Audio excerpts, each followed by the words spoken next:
Versículo 10 al 18 y le voy a dar lectura. Dice así la palabra de Dios. Por lo demás, hermanos míos, fortaleceos en el Señor y en el poder de su fuerza. Vestíos de toda la armadura de Dios, para que podáis estar firmes contra las acechanzas del diablo. Porque no tenemos lucha contra sangre y carne, sino contra principados, contra potestades, contra los gobernadores de las tinieblas de este siglo, contra huestes espirituales de maldad en las regiones celestes. Por tanto, tomad toda la armadura de Dios, para que podáis resistir en el día malo, y habiendo acabado todo, estar firmes. Estad pues firmes, ceñidos vuestros lomos con la verdad, y vestidos con la coraza de justicia. Y calzados los pies con el apresto del Evangelio de la paz. Sobre todo, tomad el escudo de la fe, con que podáis apagar los dardos de fuego del maligno. Y tomad el yelmo de la salvación, y la espada del Espíritu, que es la palabra de Dios. Orando en todo tiempo con toda oración y súplica en el Espíritu, y velando en ello con toda perseverancia y súplica por todos los santos. Vamos a orar. Padre bendito, nos ponemos delante de ti en ruego y oración, para que hables a nuestros corazones, para que tú, Padre Santo, vayas formando tu carácter en nosotros a través de la guía del Espíritu Santo y a través de nuestra mira en forma correcta hacia el autor y consumador de la fe, que es nuestro Señor Jesucristo. Queremos, Padre Santo, depender de ti, no depender de nuestros esfuerzos, ni depender, Padre Santo, de algún medio humano o alguna, Padre Santo, acción incluso religiosa, sino, Padre, depender solamente de tu persona. Y en el nombre de Cristo, guíanos para que esta mañana, Señor, salgamos llenos y, Padre bendito, también tomemos acciones, Señor, correctas en cuanto al crecimiento espiritual que tú quieres de nosotros. Alabamos y adoramos tu nombre y te decimos que eres bendito por todos los siglos. Amén. Bien, hermanos. Hemos estado viendo, ya este es el tercer tema, y hemos estado estudiando acerca de que como creyentes estamos librando una batalla espiritual. Es una batalla que no es contra carne y sangre. Una batalla que no tiene que ver un confrontamiento con nuestros semejantes, con nuestros hermanos, con nuestra familia, e incluso con aquellos que se oponen a nuestra fe. No se trata de eso. Yo creo que eso se lo dejamos más bien, ¿verdad?, a aquellas denominaciones que no están enfocadas en una situación precisamente de confrontar al hombre con su pecado y de ampliar la misericordia de Dios para salvación a través de la predicación. Pero sin embargo, sí estamos bajo una lucha espiritual, y esta lucha espiritual es contra el ser más maligno, ¿verdad?, y perverso que pudiese existir. Y no porque Dios lo haya creado con esas características, sino que Él, ¿verdad?, por su propia voluntad, porque por lo menos, ¿verdad?, la palabra de Dios si nos hace entender, y déjeme de quitar esa parte, por lo menos, mejor dicho, por la verdad de Dios entendemos que solamente los seres angelicales y los seres humanos fuimos creados con una voluntad semejante a la de nuestro Dios. El libre albedrío que Dios puso en nosotros, y Satanás en su momento, ¿verdad?, lo ejerció para precisamente rebelarse contra Dios, y entonces fue hallado en el pecado. Y cuando dice que fue hallado en el pecado, quiere decir que apareció en él, no que lo haya tenido y haya estado oculto. Ahora, hermanos, en esa lucha espiritual que tenemos, el apóstol Pablo nos insta a vestirnos de la armadura de Dios. Él utiliza esta metáfora de la armadura de Dios con el propósito para estar firmes frente a las acechanzas del diablo. Cuando se habla de acechanzas, se puede utilizar una palabra que es ardid, es decir, algo que está bien planeado, algo que ha sido premeditado, algo que incluso se puede decir está con alevosía, ¿verdad?, para poder hacer caer a los hijos de Dios. Satanás jamás, ¿verdad?, podrá hacer que una persona que ha creído en el Señor Jesucristo como su único y suficiente Salvador, Él no tiene el poder de enviar a nadie al infierno. Esto lo hemos visto, ¿verdad? Y solamente Dios es quien puede en un momento dado juzgar a todo ser humano y llevar a aquellos que no han profesado fe en Jesucristo al destino que al final el hombre escogió por sí mismo. Porque esto es una realidad, porque Dios ha dado una salida. Ahora, hermanos, también estuvimos viendo acerca precisamente, en el versículo número 13, que debemos tomar toda la armadura de Dios. Porque hay un día malo, y ese día malo precisamente son los días de prueba que nos pueden hacer a nosotros caer o debilitarnos. Y además tiene un límite, va a acabar ese día malo y podemos estar firmes. Y precisamente es de lo que se trata cada una de estas predicaciones. Vimos acerca de que debemos estar ceñidos vuestros lomos con la verdad. Es decir, la verdad escritural, la verdad de Dios, es la que a nosotros nos debe de dar confianza, es la columna medular de lo que nosotros creemos. A pesar de que quizás usted esté experimentando alguna emoción, ¿verdad?, en la cual le haga dudar. Al final la palabra de Dios, ¿verdad?, es toda verdad y nos dice no solamente lo que Dios es, sino también quiénes somos en Cristo Jesús. Y el día de hoy vamos a ver la coraza de justicia. Y ahí dice vestidos con la coraza de justicia. Y les quiero presentar una primera diapositiva. Esta primera diapositiva la van ustedes a observar.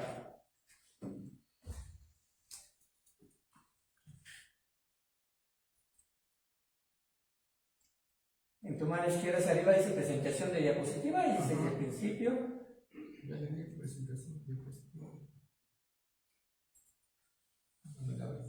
No la abre. No. Ahí está. Perfecto. ¿Qué observan ahí, hermanos? Un carbón y un diamante. Un carbón y un diamante. Ok. La realidad, hermanos, es que ambas piezas es la misma.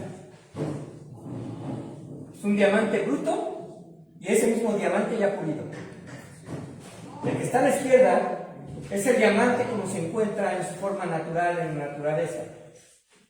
Este diamante, ¿verdad?, una vez que ha sido trabajado, se convierte en una joya.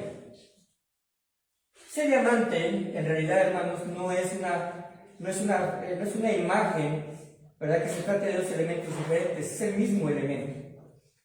La cuestión es esta. Ahí está el diamante bruto y una vez que se trabajó el diamante pulido y ya cortado. Ninguno de los dos esencialmente deja de ser un diamante, ¿cierto o no? Ninguno de los dos. Ahora, obviamente para los que están diamantes deben conocer las características de estos elementos para que no vayan a confundirlo y tirarlo simplemente como un carbón. Los diamantes, quizás ustedes saben una de las características, es que es el elemento natural más duro conocido hasta el momento. Algunos que han sido procesados pueden llegar a ser más duros, pero en el caso de su estado natural, y una vez que se trabaja, el diamante es el elemento más duro, el compuesto más duro conocido, y se trata simplemente de un carbón.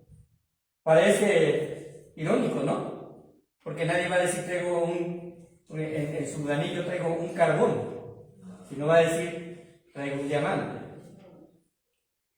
Ahora, los diamantes obviamente es dependiendo, ¿verdad?, la pureza del diamante, el grosor del diamante, la dureza del diamante, la brillantez y las caras en las cuales se puede pulir, le va a dar un valor especial una vez que se ha trabajado. De hecho, este diamante no tiene mucho que se descubrió y solamente está catalogado arriba de los $42 millones.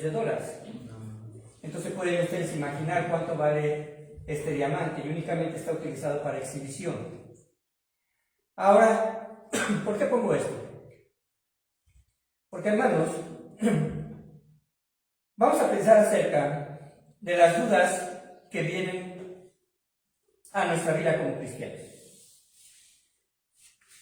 Algunos creyentes, a través de las experiencias que da la vida, cuando han aceptado al Señor Jesucristo y pasan por una situación de dolor, o pasan por una situación de prueba donde quizás fueron traicionados, O quizás pasa por una situación en la cual llega una enfermedad y esta enfermedad en realidad puede hacerlos caer y dudar de varios aspectos con relación a las verdades bíblicas. Entre ellos, a veces se puede dudar de que si Dios nos ama, ¿por qué Dios está permitiendo este trato? A veces se puede dudar de nuestra propia salvación porque quizás haya efectos, ¿verdad?, pecaminosos en la vida de alguien y dice, bueno, no puede ser, yo soy hijo de Dios y sin embargo he caído. A lo mejor puede dudar incluso, ¿verdad?, de la identidad que tenemos con Cristo. Porque si hay algo que debemos aprender de aspectos de la salvación, es que Dios nos da una nueva identidad. El que está en Cristo, nueva criatura es. Y esa identidad tiene que ver con varios aspectos de la salvación. Así que la vida del cristiano no está fuera de dudas.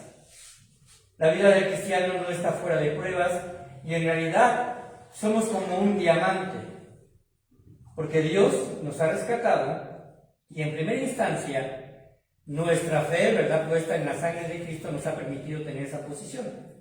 Pero sin embargo sí tenemos que crecer en fe. Los discípulos le dijeron a Jesús, aumentanos la fe, y no para que ellos sean más salvos o porque sean menos salvos, sino porque necesitan madurar en confianza hacia nuestro Señor Jesucristo. Nosotros podemos decir amén porque somos hijos de Dios, ¿cierto o no? Amén. Y el constituirnos hijos de Dios nos posesiona como parte de su propiedad. Ahora, sucede algo semejante a los diamantes como hijos de Dios. Algunos somos o pudimos ser diamantes en bruto, ¿verdad?, que necesitan ser pulidos, que necesitan ser trabajados. Ahora no sé si ustedes sepan que para cortar un diamante es que se necesita otro diamante, porque es el elemento más fuerte que hay. Ahora, ¿qué sucede con los diamantes? A pesar de ser carbón, esencialmente, son elementos sometidos a grandes presiones, a calores intensas, ¿verdad?, debajo de la tierra, a presiones muy fuertes en relación a peso, para poder conformar lo que es este cristal hermoso. ¿Qué es lo que necesita un cristiano, hermanos? Usted se ha preguntado, ¿por qué los cristianos sufren? ¿Por qué los cristianos tenemos que pasar por dolor? Ahora, no es algo que los incrédulos no vayan a pasar, ellos también van a pasar por dolor y también van a sufrir. Pero el resultado del sufrimiento al cual están expuestos los cristianos es para que Dios, a partir de eso, nos pula, nos lleve a acercarnos cada vez más a Cristo, saque las impurezas de nuestras vidas y nos permita vivir una vida plena en Cristo Jesús, como hijos de Él. Así que vamos a estudiar el siguiente elemento, que es la armadura de Dios. Si puedes pasar al siguiente diapositivo.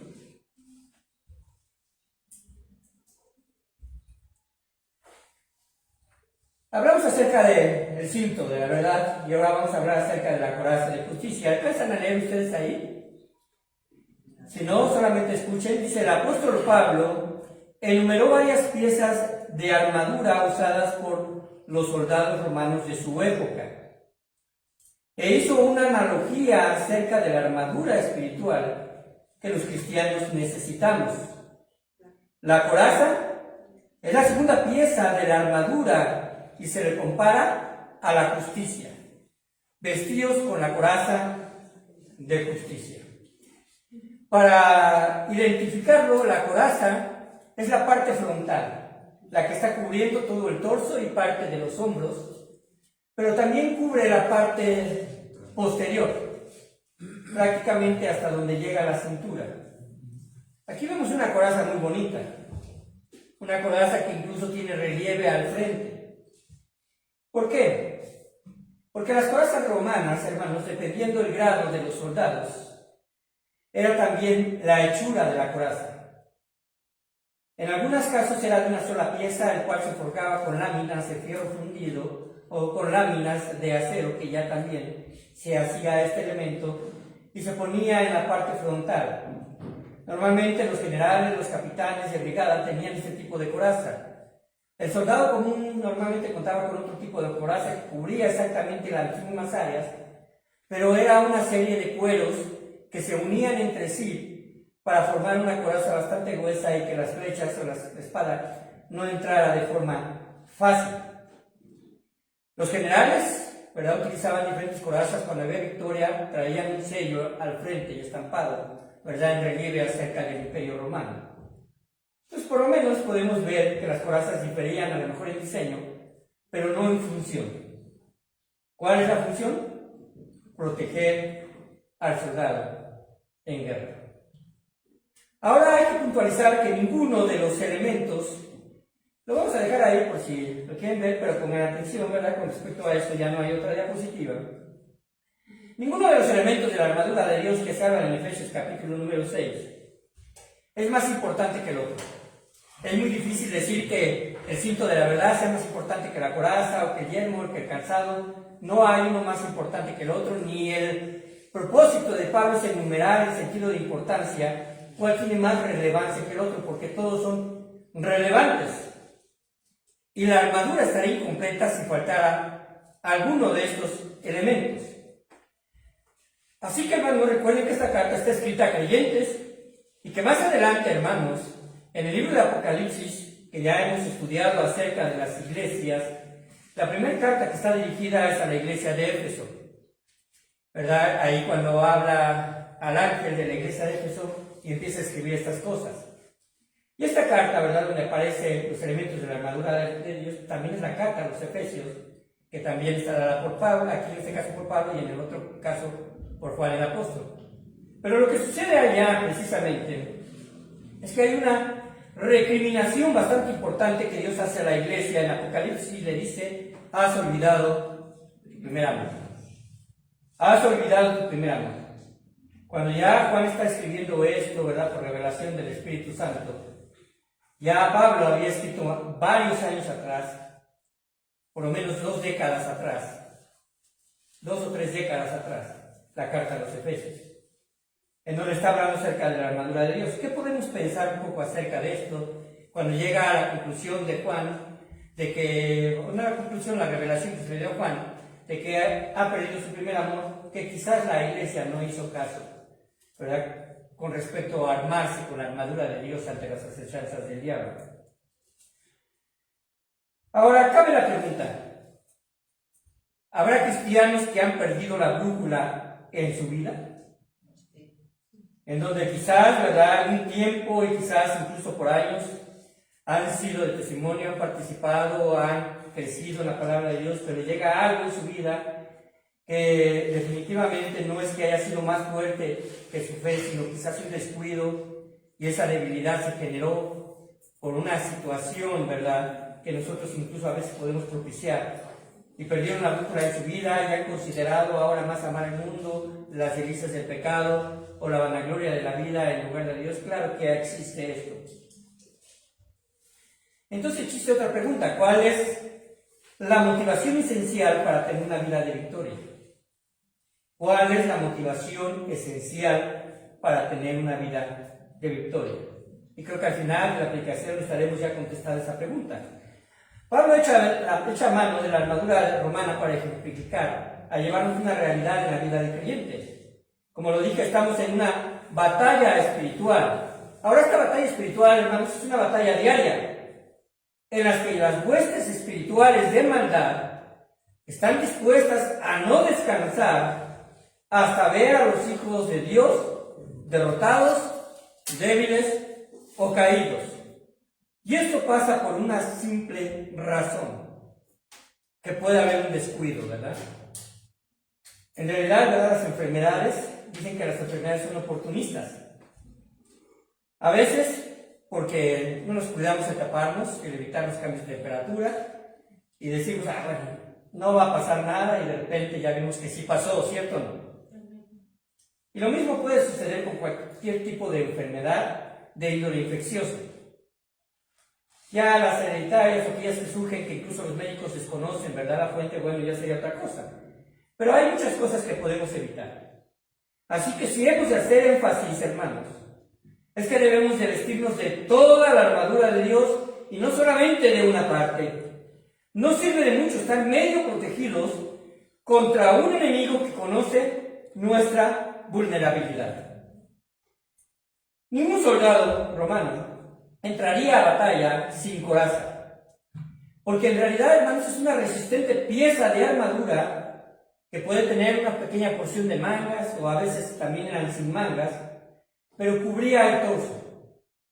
Ahora, cuando se cubre uno el torso, y esto es todavía actual, porque si ustedes ven a los policías que traen un chaleco, ¿qué es lo que cubre? Las partes vitales de nuestra vida o de nuestro cuerpo.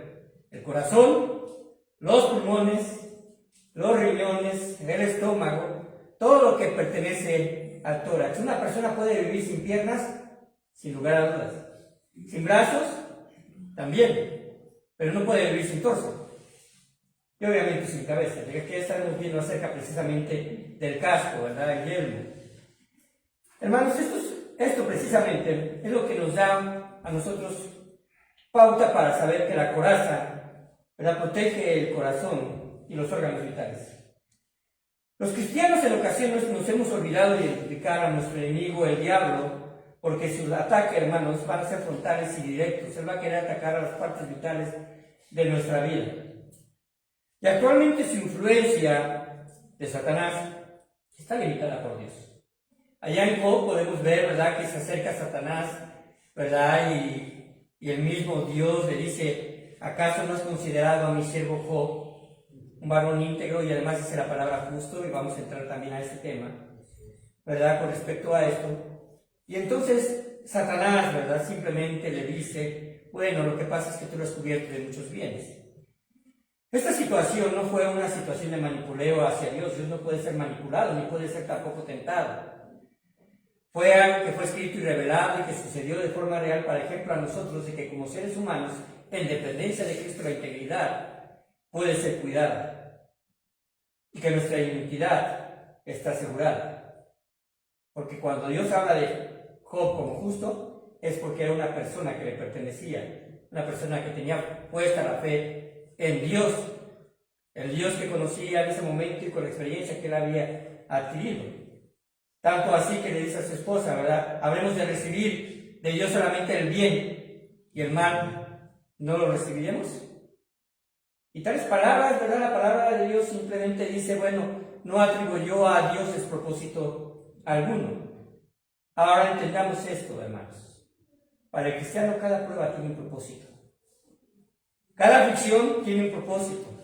Cada situación difícil tiene un propósito. La cuestión es que a veces no la descubrimos inmediato, pero Dios va a encargarse de forjar, de cortar y de pulir para que nos demos cuenta de que así es. Hablar acerca precisamente, hermanos, de esto, podemos pensar que hay algunas cosas que son actitudes que a veces como creyentes tenemos y no van de acuerdo a nuestra posición como creyentes. Por solo dar un ejemplo, la falta de compromiso en la iglesia, ese es un aspecto con respecto a esto. Y hermano, no estoy hablando propiamente de asistencia, aunque tiene que ver, sino la falta de compromiso en el hecho de que nos unamos en oración por los hermanos, de que nos unamos en comunión, ¿verdad?, y en participación mutua por la ayuda de alguien, de que podamos vislumbrar y defender a nuestra iglesia ante cualquier ataque, que podamos ser uno y en el sentir, ¿verdad?, que la iglesia representa.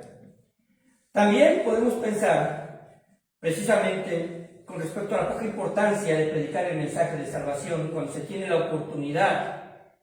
Quizás no lo sabemos si las oportunidades se han presentado esta semana y lo hemos dejado pasar por alto.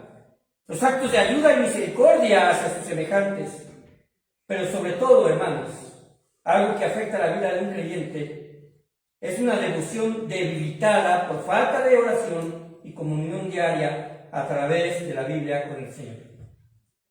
Porque eso precisamente representa el inicio de una vida debilitada. Y hablar del yelmo de justicia es hablar de protección a nuestros órganos más vitales. Esta armadura de pecho del pecho, perdón, y espalda, da una protección especial al corazón y a las entrañas, hablando de forma literal. Porque, hermanos, en una lucha de hombre a hombre, en una lucha en la que un soldado estaba de hombre a hombre, era el elemento que protegía en última instancia cuando la espada y cuando los dardos o cuando las flechas no eran detenidas por el escudo. Si un soldado se veía, ¿verdad?, desprovisto de su escudo, entonces era lo último que le protegía. Al ser lanzada la flecha o al ser puesta la daga o la espada. De manera similar, hermano, la justicia de Dios protege nuestro corazón contra las acusaciones y la condenación del enemigo. Así que para ver este punto, desde la perspectiva bíblica, vamos a entender primero la justicia como posición. La justicia como posición. Y vestíos, perdón, y vestíos con la coraza de justicia. Entendemos que es el segundo elemento, ¿verdad? Busca en 2 Corintios 3:4, por favor.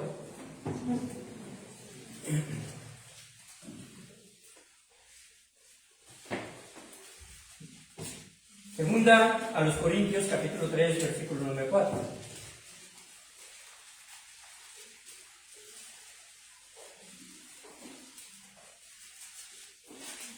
¿Lo tenemos?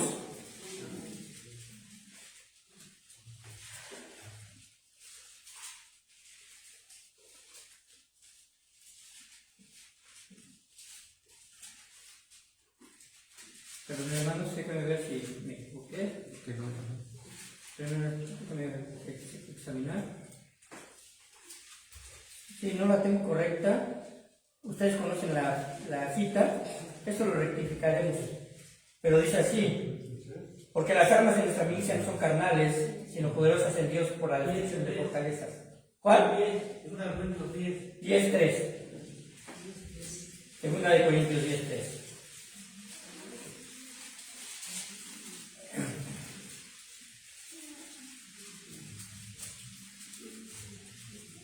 Tres y 4, correcto, gracias hermano. ¿Lo tenemos? Sí. Léanlo por favor, el 3 y 4. Pues aunque andamos en la carne, no militamos según la carne, porque las armas de nuestra milicia no son carnales, sino poderosas en Dios para la destrucción de fortalezas. Gracias hermanos. Nuevamente hace énfasis, ¿verdad?, aquí Pablo, mencionando acerca precisamente de esto. Y hay un aspecto importante: para poder tener y vestirnos en la coraza de justicia no debemos de andar en la carne. No debemos de andar en la carne. ¿Por qué? Porque las armas de nuestra milicia van a ser efectivas cuando nosotros nos separemos de las obras de la carne. Ajá. Y estas son poderosas en Dios para la destrucción de fortalezas. Ahora, hermanos, ¿en qué momento se cumplió la justicia de Dios? Si Dios había precisamente determinado que sin derramamiento de sangre no hay remisión de pecados, ¿en qué momento la exigencia, verdad, por el pecado fue cumplida? Con nuestro Señor Jesucristo. Por eso nuestro Señor Jesucristo es justicia para nosotros. Y nosotros somos justificados en Él. Así, de esa forma, nosotros somos llamados justos. Y no es algo que logremos por nuestro propio mérito. Hay algunos términos, hermanos, en cuanto a la salvación, que nos permiten entender el alcance de la muerte en Cristo en la cruz. Y a veces los pasamos por alto. Porque quizás yo me acerque a alguien, ¿verdad?, y le diga: hermano, ¿usted es salvo? Y me diga: sí. Y le diga: ¿es adoptado? Y me diga: pues ¿de quién? O me diga: ¿es justificado? ¿Ha sido redimido? ¿Ha sido expiado? Estos términos, hermanos, en cuanto a la salvación, nos permiten entender el alcance de la muerte de Cristo en la cruz. Porque estos términos también nos hablan de las bendiciones que adquiere el creyente al momento de arrepentirse y profesar fe, en su muerte y resurrección. Y solamente voy a mencionar algunos. La santificación, por ejemplo. La santificación. Yo le puedo decir a una persona, ya un creyente, ¿usted es santo? ¿Cuál sería la respuesta correcta? Que lo somos. ¿Verdad? Ahora, si yo le pregunto, ¿está viviendo como santo? Ya cambia un poco de verdad, ya cambia un poco la cuestión. Pero usted es santo por posición. Por eso estamos hablando de que estamos hablando precisamente de la justicia de Dios. La justicia nos posesiona porque nos ha justificado. Ahora, la santificación es el proceso que Dios obra para ponernos en una posición de apartarnos para Él y para su uso. Y esto es por pura gracia. Aunque posesionalmente somos santos, usted es santo, se ha creído en Cristo, yo soy santo. Y esto quiere decir que por medio de la sangre de Cristo hemos sido liberados de la condenación del pecado. Y en esta posición Dios espera un efecto de sus hijos. ¿Cuál es el efecto? Que usted viva como lo que es. Es el efecto de la obediencia en la persona hacia Dios. Otro término, la redención. Usted lo va a encontrar ahí en la Biblia, ¿verdad? En las cartas de Pablo acerca de la redención, en 1 Juan va a encontrar acerca de la redención. ¿Y qué es la redención? Bueno, es un término que se utiliza para comprar. Es el pago ofrecido por Dios por medio de su Hijo Jesucristo. Era cuando alguien compraba la libertad de su esclavo. Pagaba un precio. Y esto cumple las demandas por el pecado del hombre a través de su muerte y su resurrección. Antes éramos propiedad de Satanás y Dios nos compró por su sangre. Otro, adopción. Adopción es el acto de Dios que nos posiciona como hijos suyos por medio de la fe. Dios nos da ese derecho, nos da la potestad de ser llamados hijos de Dios. ¿Por qué? Porque hemos creído en Cristo como nuestro único y suficiente Salvador. ¿Y eso en dónde lo coloca?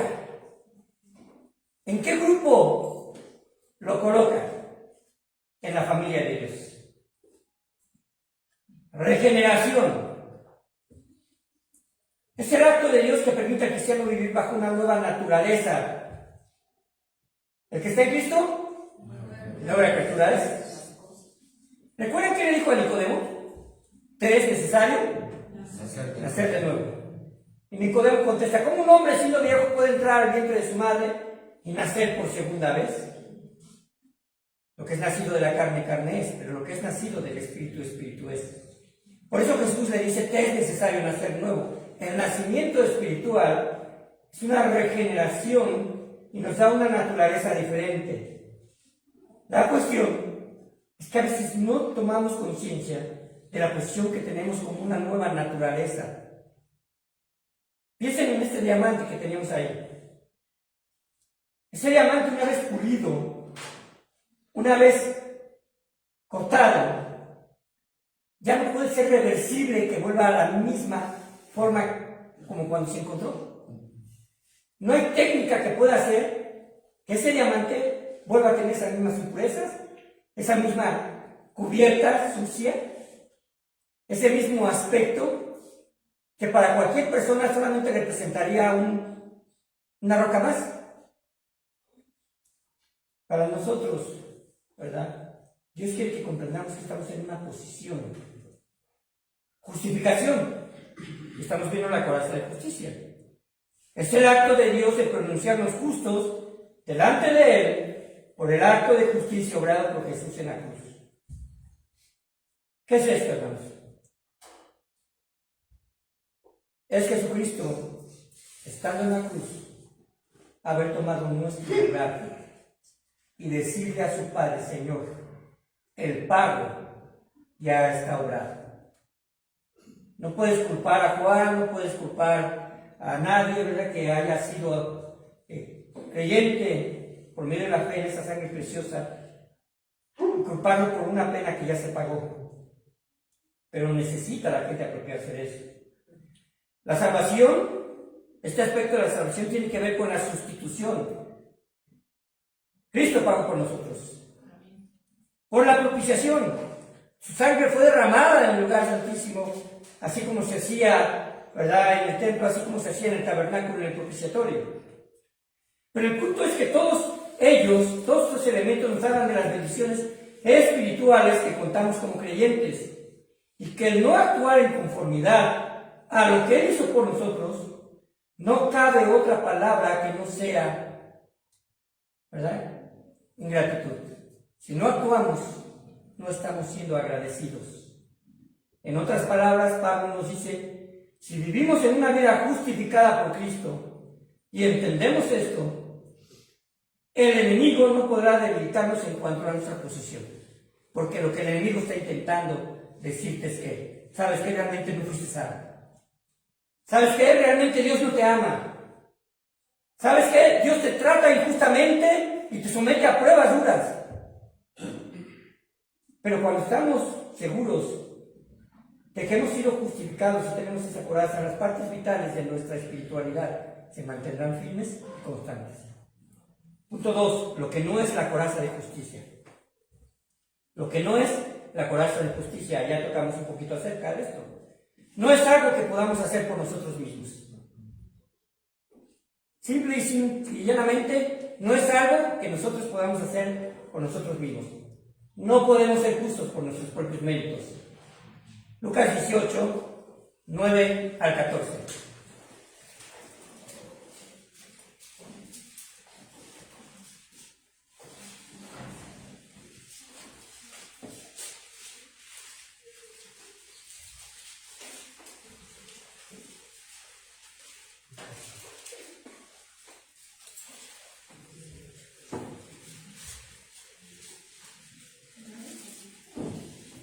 Dice así la palabra de Dios, ¿lo tienen? Lucas 18, 9 a 14.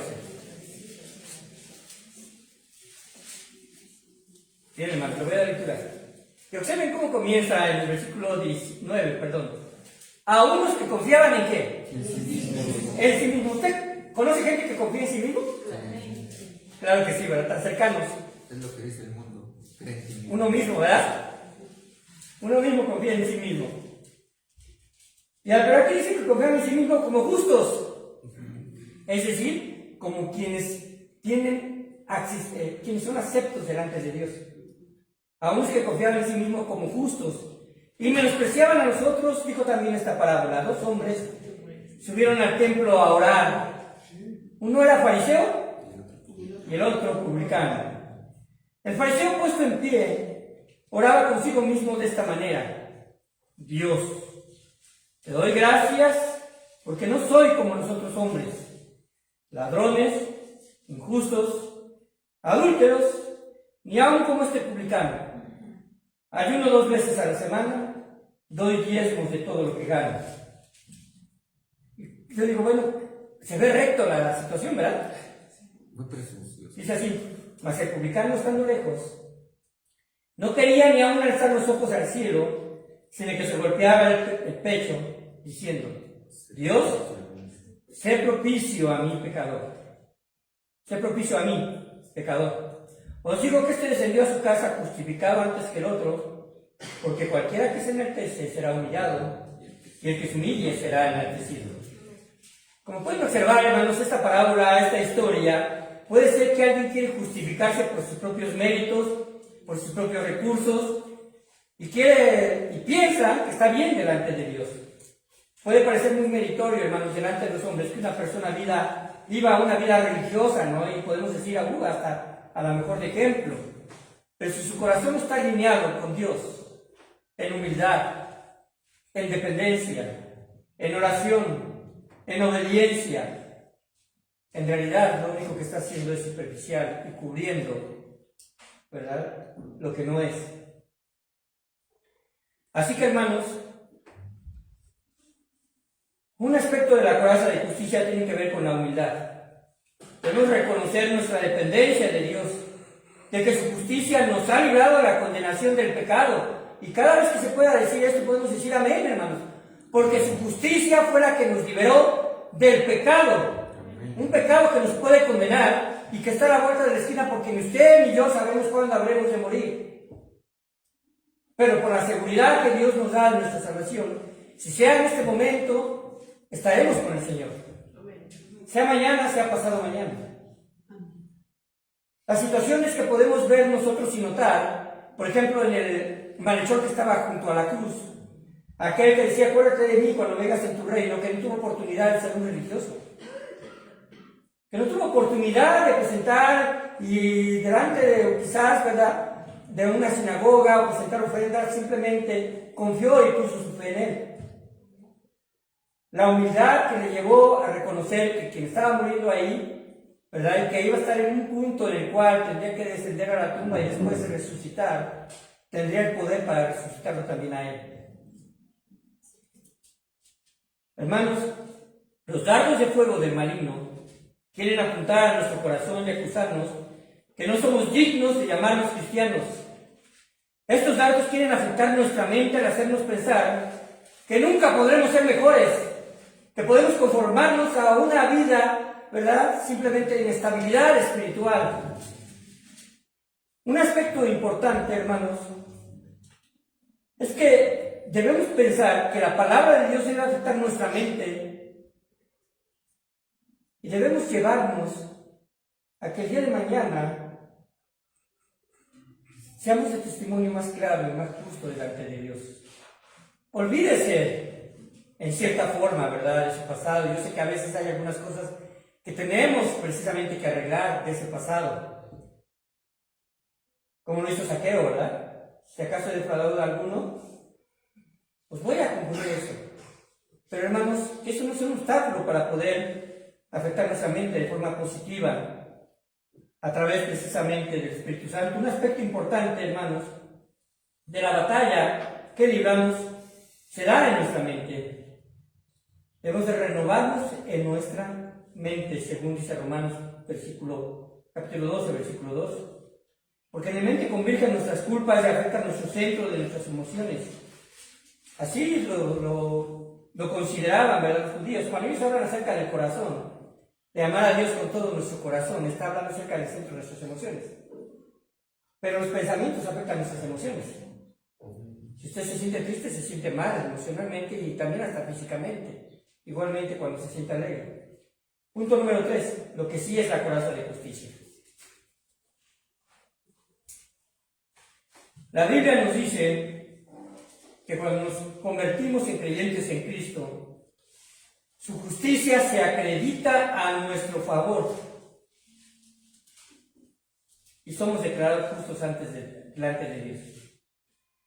Ahora, no sé si ustedes han contado con una tarjeta de crédito, de débito, y que actualmente tampoco se necesita mucho, ¿no? Porque ahora las instituciones te pueden mandar dinero, ¿no? Simplemente presentando tu credencial de lector, pues si alguien te depositó algo a tu nombre, lo puedes retirar.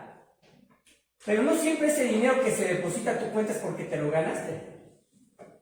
Es porque alguien está dando algo, vamos a pensar un regalo monetario, y te dice, ¿sabes qué? Me acordé de ti y ahí te voy a depositar 1,000 pesos. Te da una ofrenda con propósito y te dice, hermano, yo sé que estás enfermo, no me tienes que pagar nada, te deposito a tu cuenta cierta cantidad. La cuestión es que ya no te la va a cobrar porque no es un préstamo.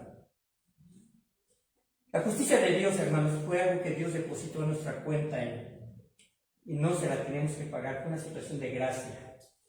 Él nos las dio y nos posesiona.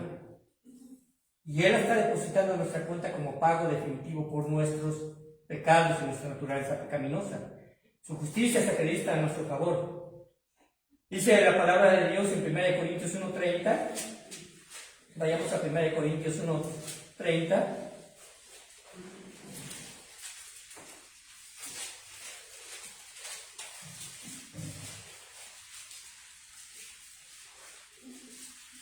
Léanlo, por favor, en lugar mío. Estáis vosotros en Cristo Jesús, el cual nos ha sido hecho por Dios sabiduría, justificación, santificación y redención. Muy bien. Mas por Él estáis vosotros en Cristo Jesús. Ahora, ¿qué nos ha sido hecho según estas palabras? Dice la palabra de Dios. sabiduría, justificación, santificación y redención.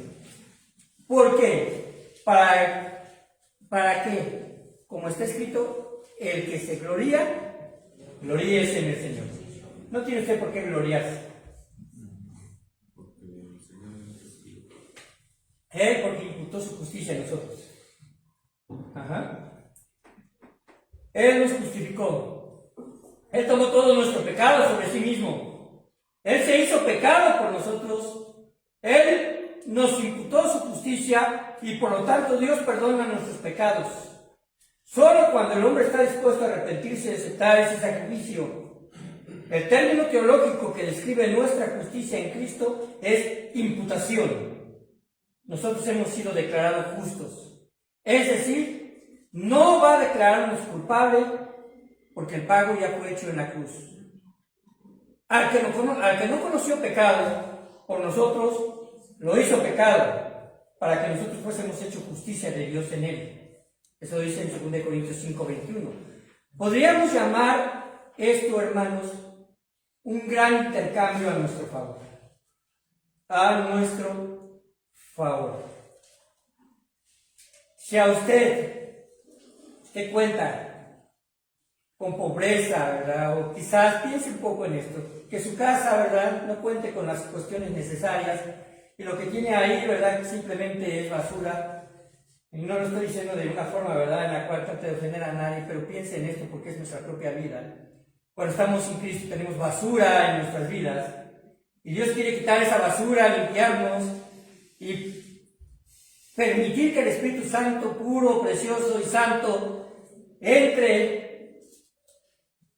y seamos nosotros sellados por Él y ahora seamos de su propiedad. La pregunta es, ¿estaremos dispuestos a sacar eso y regresar con la basura? Permitir que nuevamente nuestra mente se ensucie, nuestro corazón. Sin embargo, el pecado, ¿verdad?, que anida en nuestra naturaleza pecaminosa nos está insistiendo. Pero hermanos, si queremos ser victoriosos en Cristo Jesús y recordamos nuestra posición y decir, ya no somos del mundo, sino somos de Cristo, esto nos ayudará.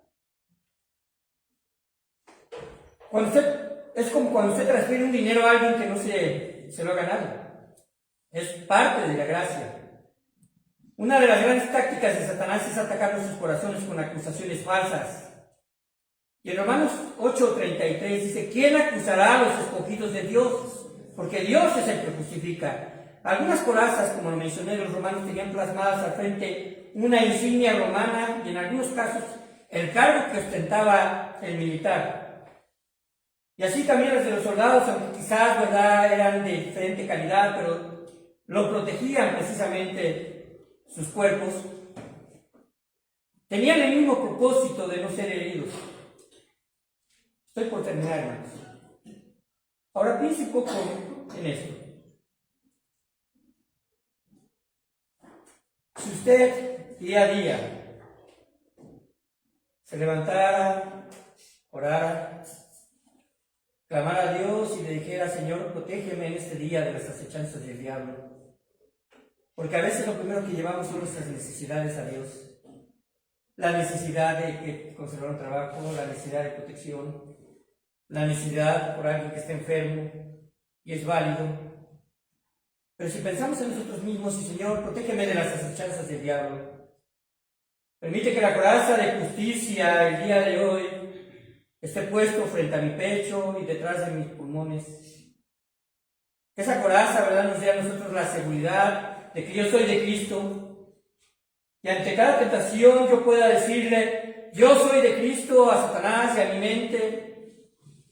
Y ante cada ataque de angustia o dolor que estemos experimentando y que intenta debilitar mi fe y decir, no importa del dolor, yo soy de Cristo. Y si usted se ha ceñido con la verdad y que ahora es tiempo de tomar la coraza de justicia como otro elemento, como resultado de la convicción que usted le pertenece a Dios y que en adelante caminemos día a día conscientes de que nada nos puede separar del amor de Dios. Ni lo alto, ni lo profundo. Ni la muerte, ni principados, ni potestades, ni lo presente, ni lo porvenir, según San Romanos capítulo número 8, nos pueden separar del amor de Dios. Sería algo fabuloso entender que al término del día digamos, Señor, hoy me diste victoria. Porque quiero decirle algo, hermanos. Usted al terminó del día va a estar consciente de la tentación en la que cayó y de la tentación en que cayó y de la tentación en que salió victorioso. Vamos a orar. Padre bendito, te damos muchas gracias. Y te pido, mi Dios, que cuides de nosotros y de cada uno, Señor, de los corazones de tus hijos en Cristo. No solamente, Señor, de aquellos, Señor, que en este día están presentes, sino de aquellos que quizás, Señor, por alguna situación no lo están. Incluso de cuidado de salud, Señor. Pero, mi Dios, permite que podamos, Señor, afianzarnos día a día y que podamos, Padre Santo, comprender la posición que tenemos contigo de una forma completa. Que, Padre Santo, seamos conscientes de que no pertenecemos al mundo, y que la familia de Dios, Señor, es nuestro, Padre Santo, nuestra posición, Señor, como cuerpo, y que la iglesia, Señor Padre, tú has permitido, Señor, que esté también como un elemento más, Señor, para poder, Padre Santo, aprender, edificarnos y también apoyarnos y ayudarnos, Señor. Pido tu bendición para que regresemos esta tarde con bien y para que en la semana, Señor, tú nos ayudes a salir victoriosos. En el nombre de Cristo Jesús. Amén.